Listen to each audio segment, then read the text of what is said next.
سفر مظفر کا مہینہ زمانہ جاہلیت میں تو لوگ اس عقیدے کے حوالے سے اس مہینے کے حوالے سے غلط عقائد نظریات رکھتے تھے۔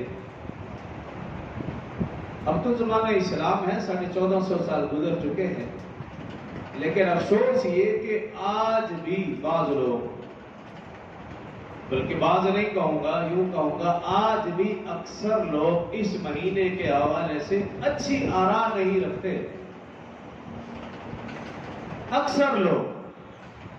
اکثر میں نے اس لیے کہا کہ اس کا مشاہدہ تجربہ اس وقت ہوتا ہے جب شادی کا معاملہ ہو۔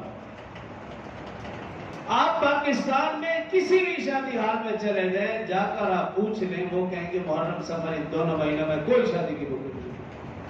تو اس کا مطلب کیا ہوا؟ من حیث القوم، ہم سب کے سب وہی باتیں جو زمانہ جاہلیت میں تھی پھر ہمارے ہاتھ۔ اگر کوئی ایک بندہ کوئی کوشش ہمت بھی کرتا ہے، کنبہ قبیلہ برادری سب چڑھائی کر دیں گے۔ اللہ کے بندے، آج تک کبھی کسی نے محرم میں شادی کی؟ آج تک کبھی کسی نے سفر کے مہینے میں بھی شادی کی؟ اور پھر من گھڑت باتیں بھی، فلاں نے کی تھی وہ مر گیا، فلاں نے شادی کی تھی وہ توڑ نہیں چڑھی، اپنی طرف سے باتیں بنا کے وہ جو ایک بندے نے ہمت بھی کی ہے نا وہ بھی کیا۔ تو اس لیے میں نے کہا کہ بعض نہیں، اکثر لوگ آج بھی اس مہینے کے حوالے سے غلط عقائد اور غلط نظریات رکھتے ہیں۔ جیسا کہ میں نے ایک مثال دی، اور بعض لوگ کہتے ہیں دھڑلے سے کہ سفر کے مہینے میں ہونے والی شادی صفر یعنی ناکام ہوگی۔ یہ ہے، آپ معلومات لے لیں، ابھی تو 3 سفر ہے، کسی بھی شادی حال سے جا کر پوچھ لیں۔ محرم کے مہینے میں اب شادی کا نام لیں گے، اللہ کے بندے یہ تو غم کا مہینہ ہے، اور آپ شادی کی بات کر رہے ہیں۔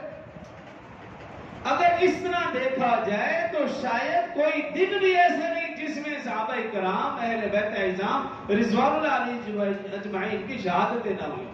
ہر دن میں کسی نہ کسی صحابی کی یا اہل بیت میں سے کسی نہ کسی کی شہادت ضرور ہے، کسی نہ کسی کی وفات ضرور ہے، اور اگر اس طرح سوچنے لگ جائے تو پھر کوئی ایک دن بھی نہیں بچتا۔ لیکن ہم قرآن، حدیث، صحابہ، اہل بیت اعظام کی زندگیاں دیکھیں۔